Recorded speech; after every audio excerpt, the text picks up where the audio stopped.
Hello बच्चों, let's see the question कह रहा है कि the two electrons in the same orbital can be distinguished by. दो इलेक्ट्रॉन है बेटा सेम ऑर्बिटल के अंदर, उनको कैसे डिस्टिंग्विश कर सकते हैं।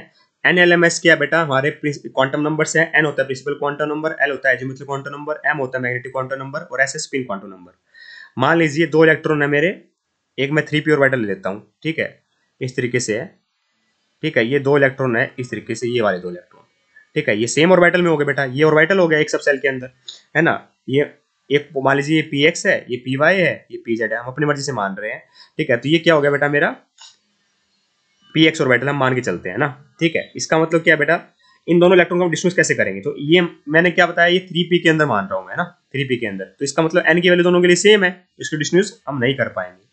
p क्या है बेटा, p सब सेल बताता है और l के लिए p की वैल्यू l की वैल्यू होती है p के लिए 1, तो इसका मतलब l की वैल्यू दोनों के लिए सेम होगी, तो ये भी डिस्टिंग्विश नहीं कर पाएंगे, ठीक है। m होता है बेटा मेरा, m क्या, m की वैल्यू लाई करती है -l to l, तो -1 0 और +1 हो सकती है, पर इस सेम ऑर्बिटल में आ रही है तो इसकी -1 होगी या +1 होगी। pz की फिक्स होती है बेटा 0, px और py आपस में वेरी करते रहते हैं ना।